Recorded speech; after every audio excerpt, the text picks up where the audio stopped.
오늘은요 어버이 주일도 우리가 드리고 있습니다.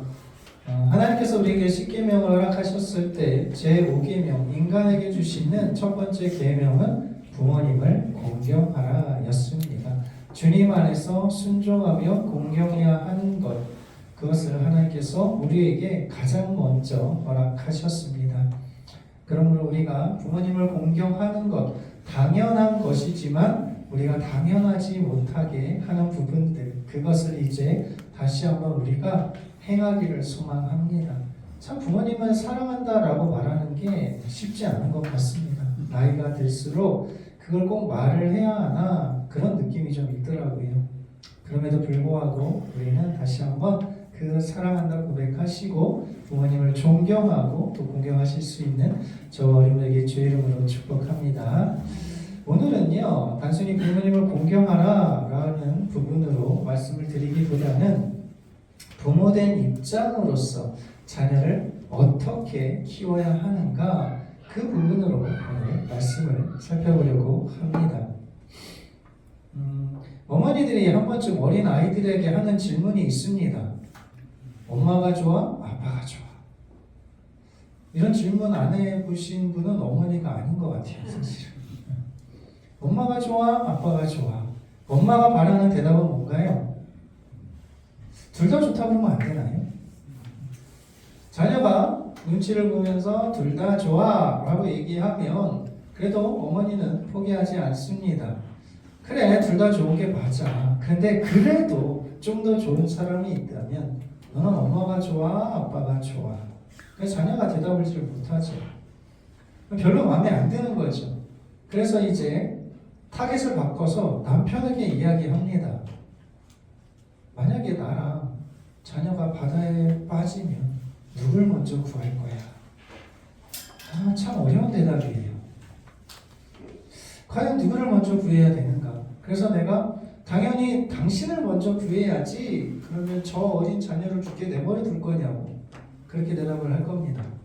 자녀를 먼저 구해야지 그러면 나는 도대체 뭐냐고 또 그렇게 이야기할 겁니다. 어느 것이 우선순위가 있느냐? 사실 그건 아니지만 닥치는 환경과 상황에 따라서 분명 대답은 달라질 수 있는 거죠. 내가 자녀와 함께 맛있는 것을 챙겨주고 좋은 장난감을 주면 분명 우리의 자녀들은 아빠가 더 좋아 라고 이야기할 겁니다. 엄마가 다독거려주고 맛있는 걸 해주고 함께 있어주면 엄마가 더 좋아 라고 이야기하겠죠. 자녀와 아내가 물에 빠졌을 때 그래도 자녀가 수영을 배워서 혼자 떠서 그렇게 지탱할 수 있으면 분명 아내를 먼저 구하겠죠. 아내가 그래도 어떤 것을 붙잡고 조금 더 살 수 있다고 한다면 자녀를 구할 겁니다. 그러니까 어떤 상황 환경 가운데 무조건이라는 말은 사실은 존재하지 않습니다. 우리는 상황과 환경에 따라서 그때마다 어느 것을 먼저 해야 하는지를 판단해야 합니다. 그래도 만약에 우리가 결정을 내리지 못한다라고 한다면 그럼 그 기준은요 우리가 되어서는 안 된다라는 겁니다. 결국 우리가 어느 것을 선택해야 하는 그 환경과 그런 상황에서 하나님께서는 무엇을 원하실까? 그것을 우리는 기준으로 삼아서 행동을 해야 한다라는 겁니다.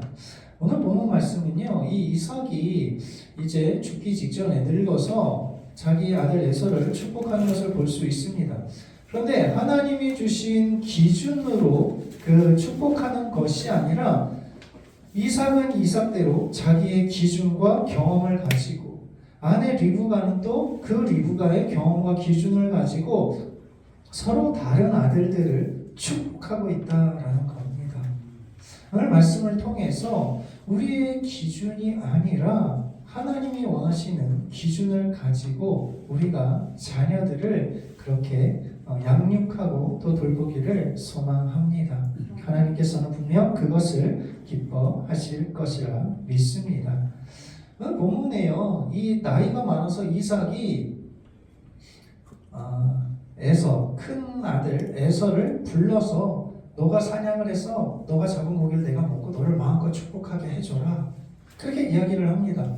근데 이 이야기를 아내 리브가가 듣게 됩니다. 그리고 나서 자기가 좋아하는 야곱에게 동일하게 이야기를 하죠. 그래서 염소 새끼 2마리를 잡아오면 내가 음식을 만들어 가지고 내가 줄 테니까 너가 그 축복을 받아라. 그것이 오늘 본문의 이야기입니다. 우리가 말씀을 읽어서 알겠지만 지금 이삭과 리브가에게 있어서의 문제점이 무엇입니까? 서로 자기가 좋아하고 사랑하는 자녀들에게만 그렇게 편애하고 있다라는 겁니다. 일방적인 사랑을 쏟고 있는 거죠. 먼저 이삭을 한번 살펴볼까요? 1절에서 4절 말씀 보시면 이렇게 이야기합니다. 이삭이 나이가 많아 눈이 오도 잘 보지 못하더니 맏아들 에서를 불러 이르되 내 아들아 하매 그가 이르되 내가 여기 있나이다. 이삭이 이르되 내가 이제 늙어 어느 날 죽을는지 알지 못하니 그런즉 내 기구를 화살통과 활을 가지고 데려가서 나를 위하여 사냥하여 내가 즐기는 별미를 만들어 내게로 가져와서 먹게 하여 내가 죽기 전에 내 마음껏 내게 축복하게 하라. 지금 이삭이 죽을 때가 가까이 온 것을 통해서 자녀들에게 축복을 하려 하고 있습니다. 그런데요, 지금 계속해서 강조하고 있는 바가 뭐냐면 나라는 거예요. 내 이삭이, 내가 너 에서를 축복하겠다라는 것을 강조하고 있습니다. 4절 말씀만 보시더라도요, 무려 내가라는 표현이 4번이나 등장하죠. 내가 깊이고 반드시 에서 너를 축복할 것이다. 지금 그 의미가 담겨 있는 겁니다. 그러면요, 지금 리브가는 또 야곱에게 어떻게 이야기하는지 보세요. 8절 9절 말씀에 내 아들아 내 말을 따라 내가 내게 명하는 대로 염소떼에 가서 좋은 염소 새끼 2마리를 내게로 가져오면 내가 그것으로 아버지를 위하여 즐기시는 별미를 만들 것이다. 역시 리브가도 뭐라고 이야기하고 있어요? 내 아들아 내가 할 테니까. 또 13절에도 이렇게 이야기하죠. 내 아들아 저주는 내게로 돌리리니 내 말만 따르고 가서 가져오라. 리브가도 동일하게 내 아들 야곱아 내 아들 이삭은 에서에게 내 아들 그렇게 서로 편애하면서 지금 이 가정이 서로 불화가 있는 것을 볼 수 있습니다. 그래서 참 재밌는 게 뭐냐면요, 5절 6절 말씀 보세요. 이삭이 그의 아들 에서에게 말할 때 이삭은요 그의 아들이 에서라고 그렇게 이야기를 합니다. 그러자 6절에 리브가가 또 뭐라고 이야기하고 있어요? 그의 아들 야곱에게. 지금 이삭에게는요 마치 아들이 에서밖에 없는 것처럼 그렇게 말씀하고 있고, 리브가에게는 에서는 아들이 아닌 것처럼 야곱만 있는 것처럼 지금 그렇게 소개하고 있다라는 겁니다. 이러한 편애는 결국 나중에 큰 가정의 불화를 가져오게 되는 것이죠. 그러면 뭐가 잘못된 부분일까요? 저렇게 서로 편애하는 가정 가운데서 과연 하나님이 주신 판단 기준은 무엇이었습니까? 먼저 이삭에 대한 부분을 우리가 살펴보고 리브가와 또 야곱에 대해서 잠깐 살펴보려고 합니다. 지금 하나님께서 이 에서와 야곱에게 주신 기준은 명확합니다. 25장 23절에 이렇게 이야기하죠. 여호와께서 그에게 이르시되 두 국민이 내 태중에 있구나. 두 민족이 내 복 중에서부터 나누이리라. 이 족속이 저 족속보다 강하겠고 큰 자가 어린 자를 섬길 것이다. 그러니까 저 말대로 하면은 이 야곱과 에서는 서로 다른 나라, 다른 족속이 될 것인데 큰 자가 어린 자를 섬길 것이다. 에서가 야곱을 섬길 것이다. 야곱이 더 강해질 것이다. 그게 하나님이 주신 이들의 비전이라는 거죠. 목표입니다. 그런데 이삭은 이 부분을 인정하기 싫었어요. 왜냐하면 에서를 더 사랑하기 때문에. 왜 이삭은 에서를 그렇게 편애하고 사랑했을까요? 성경을 통해서 우리가 짐작해서 살펴볼 수 있습니다. 첫 번째는요, 에서가 사냥한 고기를 좋아했다라고 그렇게 성경에서 말씀하고 있습니다. 그래서 25장 28절에 이삭은 에서가 사냥한 고기를 좋아함으로 그를 그를 사랑하고 리브가는 야곱을 사랑하였더라. 이삭은요, 에서가 사냥한 고기를 너무 좋아했어요.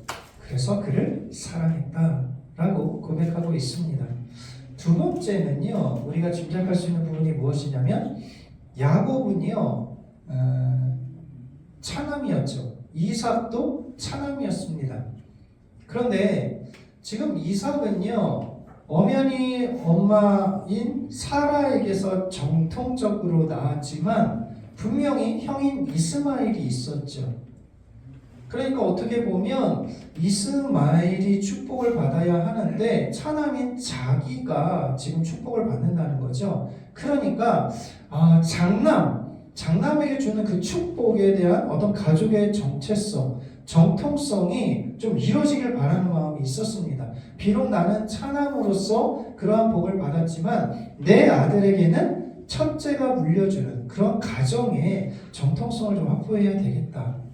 그래서 첫째 아들 에서에게 그러한 축복을 주기를 원했던 겁니다. 세 번째는요, 지금 에서가 하나님의 언약 밖에 있는 행동을 함으로 말미암아 더 안타까운 마음이 들었다라는 거죠. 26장 34절 35절 말씀 보시면요, 에서가 40세에 헷 족속 구엘의 딸 유딕과 헷 족속 엘론의 딸 바스맛을 아내로 맞이하였더니 그들이 이삭과 리브가의 마음에 근심이 되었더라. 40세에 이삭이 리브가를 맞이하죠. 그런데 어디에서 리브가를 맞이하게 됐습니까?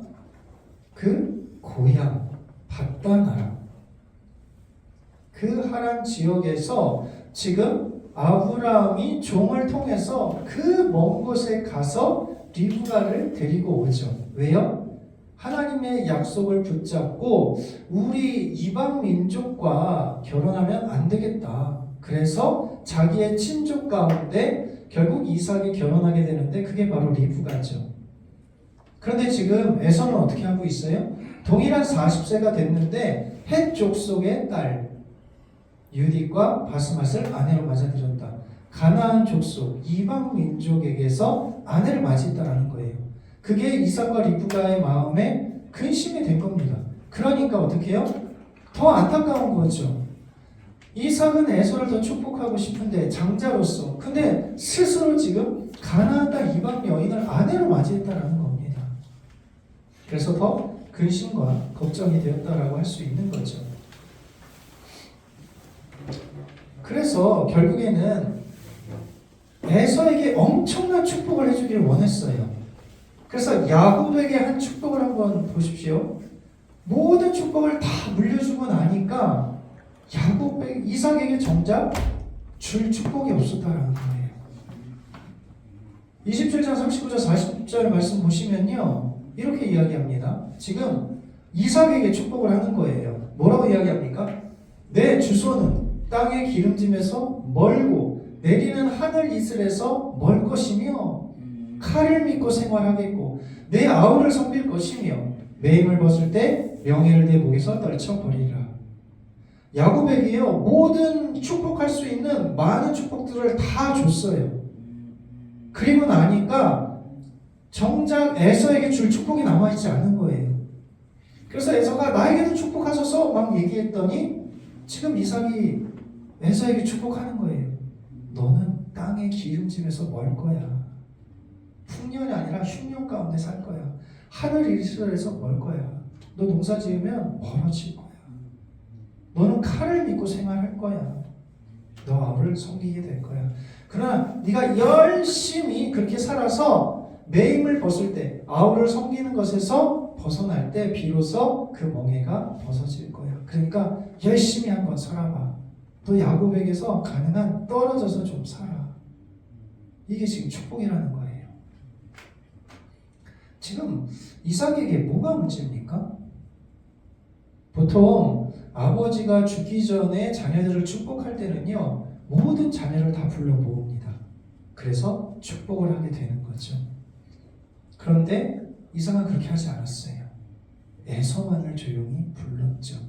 그리고 에서에게 모든 축복을 그렇게 쏟아 부었습니다. 그런데 그게 야곱에게 돌아간 거죠. 만약 야곱을 사랑하는 마음으로 축복을 두세 가지 정도 남겨놨다면 그게 아마 이삭에게 그대로 돌아가지 않았을까요? 그런데 아버지 이삭은요, 너무나 편애했다라는 겁니다. 분명히 하나님께서 큰 자가 작은 자를 섬길 것이라고 그렇지만 이삭은 아니라는 거예요. 나에게 주신 이 아버지의 권한으로서 나는 장자에게 축복을 줄 것이고 그가 잘 되기를 바란다는 거예요. 그래서 결국 그 에서에게 돌아갈 축복은요, 축복이 아닌 저주와 같은 부분으로 나아갔다라는 겁니다. 그럼 리브가를 한번 살펴볼까요? 리브가도 그렇게 편애하는 마음으로 야곱을 사랑하게 되었습니다. 아마 이삭을 그렇게 아버지가 너무나 에서를 사랑하니까 반대적인 마음이 생겨났을 수도 있겠죠. 그리고 야곱은 가정에서 지내는 사람이었습니다. 어머니와 더 가까이 지낼 수 있는 부분이 있었고 어머니 일을 많이 도와줬을 수도 있겠죠. 그러니까 더욱더 좋아했다라는 거예요. 근데 문제는 뭐예요? 지금 하나님께서 말씀하신 그 비전, 큰 자가 작은 자를 섬길 것이다, 이 족속이 더 강해질 것이다, 그 말씀은요, 리브가가 하나님께 기도했을 때 하나님이 응답하신 거예요. 직접적으로. 그러니까 리브가는 분명히 알고 있었어요. 야곱이 더 잘 될 것이다, 하나님의 축복을. 그런데 지금 왜 그 하나님의 뜻을 신뢰하지 못하고 믿지 못하고 그렇게 거짓으로 분장해가지고 야곱을 축복을 받게 합니까? 하나님을 신뢰하고 믿었다면 결국에 하나님께서 약속하신 게 더 중요한 것 아닐까요? 그런데 마치 이 이삭 아버지가 내리는 그 축복이 하나님이 내리는 것처럼 생각을 한 거예요. 그래서 거짓을 해서 그것을 강탈해서라도 야곱이 축복을 받기를 원했습니다. 근데 그 결과를 한번 보세요. 자, 리브가가 야곱에게 뭐라고 얘기해요? 13절 말씀에 내 아들아, 너의 저주는 내게로 돌리니 내 말만 따르고 가서 가져오라. 나는 매끈한 사람인데 아버지가 날 만져보고 만약에 저주하면 어떡합니까? 그랬더니 리브가 뭐라고 얘기해요? 너의 저주는 내게로 돌릴게. 내가 받을게. 정말 그렇습니까? 이 이후에 결국에 에서가 야곱을 죽이려고 하죠. 그래서 리브가의 고향으로 혼자 떠나지 않습니까? 그리고 안타깝게도요, 다시는 만나지 못해요. 야곱은 어머니를 보지 못합니다. 너의 저주는 내가 돌릴게. 내가 책임질게. 지금 그렇게 이야기하고 있어요. 부모가 자녀들의 책임질 수 있는 부분에는 한계가 있죠. 어느 정도 우리가 책임져 줄 수 있지만 그의 모든 인생을 책임져 줄 수는 없습니다. 이미 알고 있었어요, 리브가는. 그럼에도 불구하고 하나님께서 말씀하신 그 뜻을 신뢰하지 못하고 인간적인 방법으로 이것을 해결하려고 했다라는 겁니다. 거기에서 큰 문제가 일어나게 되었죠. 우리가 정말 자녀들의 저주를 다 받을 수 있습니까? 자녀의 아픔과 고통을 우리가 다 감당할 수 있습니까? 육신에 말할 수 없는 고통과 아픔과 상처가 있는데 그것을 부모가 다 감당할 수 있나요? 아니요, 우리는 할 수 없어요. 한계가 있어요. 오직 아버지 하나님만 가능한 부분인 거죠. 근데 인간적인 분급으로 너 내 말만 따라. 다 잘 될 거야. 지금 그렇게 이야기하고 있다라는 거예요. 야곱이 얼마나 많은 고생을 합니까? 1500km가 넘는 그 고향에 가가지고요, 정착하지도 못하고 나라 삼촌에 의해서 괴롭힘을 당하고 고난을 당하고 속임을 당하고 그리고 다시는 어머니 얼굴을 못 보는 것. 그게 정말 리브가가 책임진 겁니까? 그 저주를 받은 겁니까? 아니죠. 우리의 자녀들의 앞길 가운데 걱정하지 마. 내 말만 따라. 다 잘 될 거야. 아니요. 그 기준을 이미 하나님 말씀하셨잖아요. 그런데 자꾸 우리는 하나님의 그 기준을 벗어나서 지금 현재 상황에서는 나의 경험과 이성적인 생각이 더 옳다고 생각해요. 우리는 항상 이러한 판단과 환경 가운데서 하나님께서 무엇을 원하시는지 하나님께 맡기고 그것을 판단해야 합니다. 예전에 제가 중고등부 청소년부를 이제 많이 담당했었습니다. 근데 안타까운 사실이 있어요. 초등학교 때는요, 거의 교회에서 살다시피 했었습니다. 그리고 중학생이 되면 이제 토요일, 주일에 보통 교회에 와가지고 열심히 그렇게 활동을 합니다. 근데 이 아이들이 고등학생이 되면 달라지기 시작합니다. 고등학생이 되면요, 이제 주일만 나오는 게 당연시 되고 있고, 중간고사나 기말고사 기간이 되면 못 나오는 게 너무 당연시하게 되었다라는 거예요. 그리고 고2가 되면 이제 한 주가 아니라 2주 정도 빠져도 괜찮은 것처럼 생각을 합니다. 이제 고3이 되면요, 아예 한 달 정도 빠져도 괜찮아요. 실질적으로 그 고3인 아이를 볼 수 있는 환경은요, 뭐 한 달 정도밖에 안 되는 것 같아요. 2주 전, 2주 후. 네, 더 안타까운 사실이 뭔지 아십니까? 그 아이가 그렇게 고등학교 가서 정말 주일에 시험 때는 이렇게 빠져도 되는구나, 그것을 당연시하게 여기고, 그런 아이의 신앙이 얼마나 깊게 자라겠습니까? 못 자라겠죠. 결국 이들이 대학을 가고요, 성년이 되면 실질적으로 중고등부에서 열심히 했던 아이들이 청년에 이르렀을 때 그렇게 청년부 활동을 하는 사람은요 30%도 안 돼요. 안타깝지만 그게 현실입니다. 왜요? 주님을 만나지 못했으니까. 주일은 어겨도 된다고 그렇게 배웠으니까. 근데 그나마 남아있던 그 청년들은요, 이제 성년이 됐고 어른이 되었다고요, 뭘 합니까? 교사를 해요. 아이들을 가르쳐요. 구원의 확신도 없는데, 하나님 그쪽으로 만나지도 못했는데, 예수님은 사랑이다, 예수 믿어야 구원받는다, 그 아이들이 가르치고 있습니다. 왜 우리는 자녀의 부족한 부분, 대학을 위해서 그렇게 수많은 과외를 하게 하고 학원을 다니게 하고 정말 부족한 부분을 어떻게든지 보충해 주려고 하면서 정작 신앙에 대한 부분은요, 주일 한 번만으로 만족하려고 해요. 일주일에 2-3번씩 성경 공부하는 아이들 있습니까? 고2, 고3인데? 아니요, 없거든요. 사비를 들여서라도 학교 교육은 그렇게 따라잡으려고 하면서 정작 신앙적인 부분에서는 주일에 한 번만 가도 된다는 거예요. 너의 인생은 내가 책임지겠다라는 겁니다. 부모가 그걸 허용하고 있어요. 정말 그 자녀가 잘 될까요? 주님을 인격적으로 만났을까요? 다른 그 어떤 것보다 너가 주일에 드려지는 예배는 소중히 여겨야 돼. 그걸 가르쳐야 되는 거 아닙니까? 너무나 반간접적인 입장으로 걱정하지 마. 대학 가서 그냥 성년돼서 너 열심히 그때 하면 돼. 아니요. 아이들은 이미 잘못된 것을 보고 배웠어요. 잘못된 길을 가고 있습니다.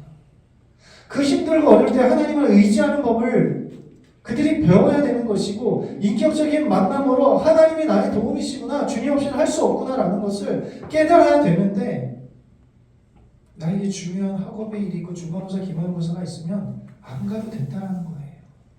그럼 대학 가서는요? 괜찮을까요?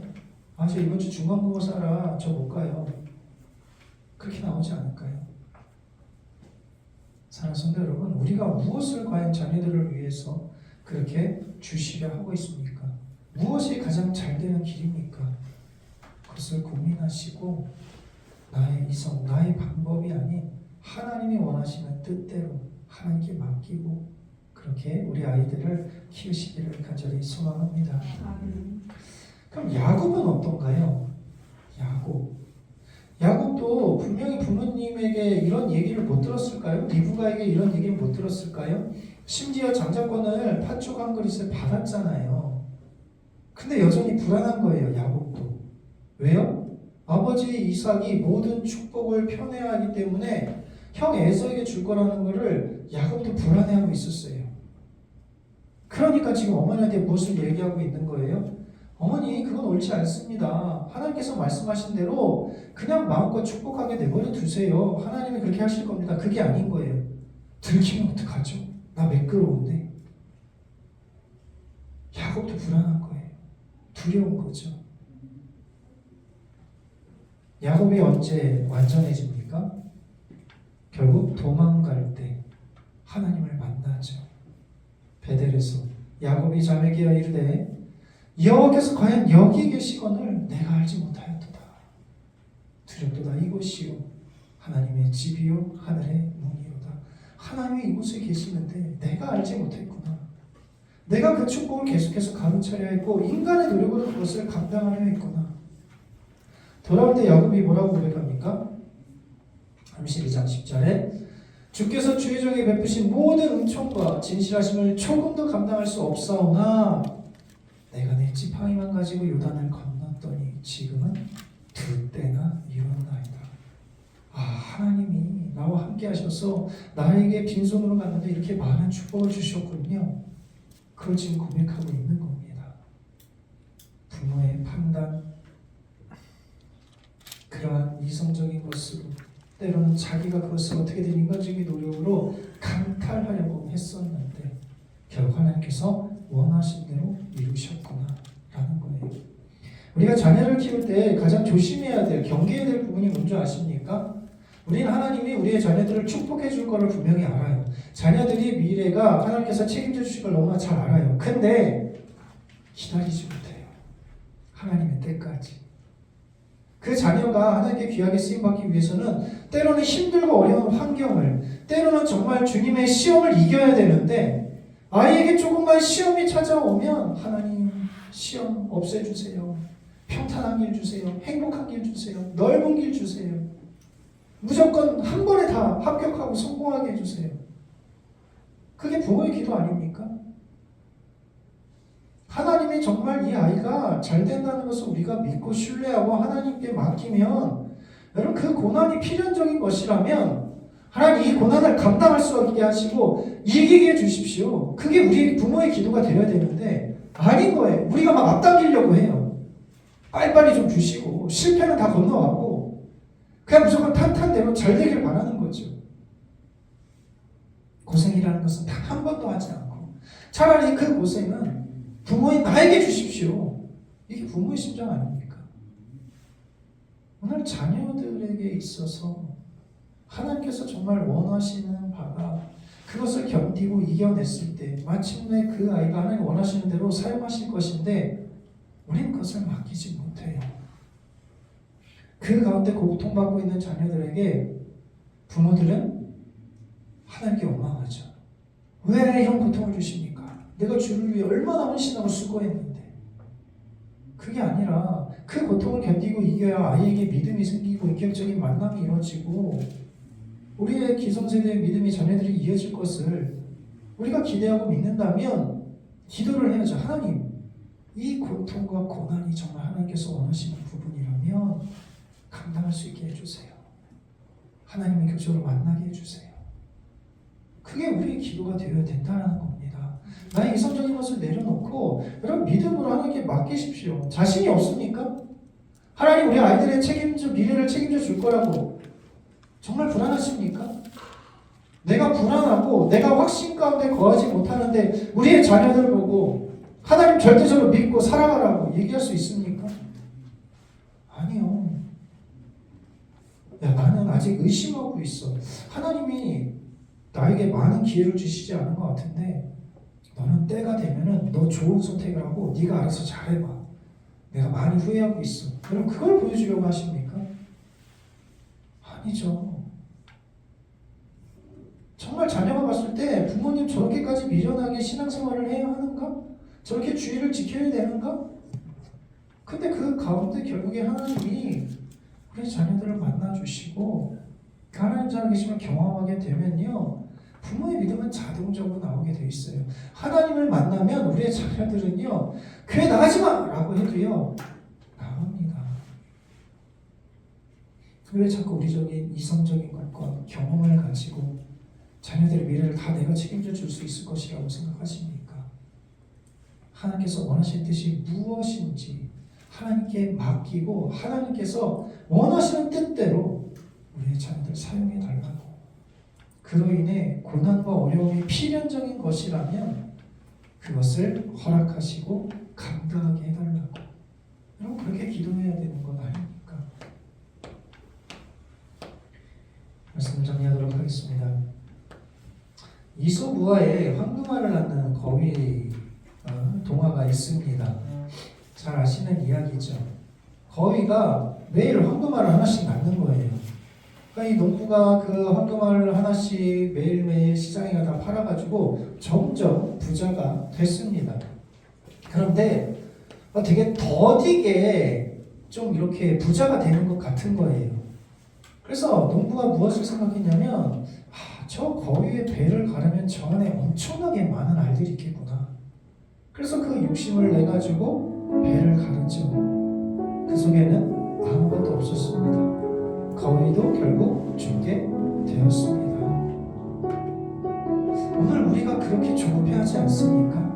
자녀를 키울 때 좀 실수하고 좀 어려움에 닥치고 잘못을 해도요, 여러분 하나님 안에 있으면 괜찮아요. 하나님 안에 넘어지면 일어날 수 있어요. 근데 자꾸 우리가 야 거기서 그렇게 하면 안 돼, 자꾸 제안을 해요. 하나님께서 아니야 이 길이 맞아라고 이야기하는데 자꾸 우리가 끄집어내요. 내가 책임질게. 도대체 무엇을 책임진다라는 거예요? 하나님께 맡기십시오.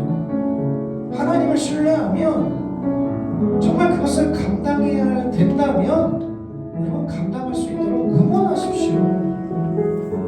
그게 하나님 기뻐하신 뜻 아니겠습니까? 조급해하지 마시고 하나님의 선하신 뜻을 여러분 신뢰하면서 여러분 끝까지 믿고 나아가십시오. 그때 하나님께서 정말 하나님의 때에 우리의 자녀들이 정말 믿음으로 고백할 겁니다. 하나님이 여기 계셨건을 내가 알지 못했구나. 우리 부모님의 하나님이 아니라 나의 하나님이시구나. 그렇게 고백하게 될 줄 믿습니다. 여러분 나의 판단을 내려놓으시고 가진 것을 내려놓으시고 하나님이 원하시는 뜻대로 그게 귀하게 쓰임 받으실 수 있는 우리 자녀들 될 수 있도록 여러분 기도로 지원하시고 어려운 고난 가운데 함께 위로해 주시고 하나님께 맡기심을 말미암아 마침내 믿음으로 주님을 사랑한다고 고백하며 주를 위해 살아갈 수 있는 복된 가정 우리의 자녀들 될 수 있도록 그렇게 기도하시고 힘쓰시는 저와 여러분에게 주의 이름으로 축복합니다.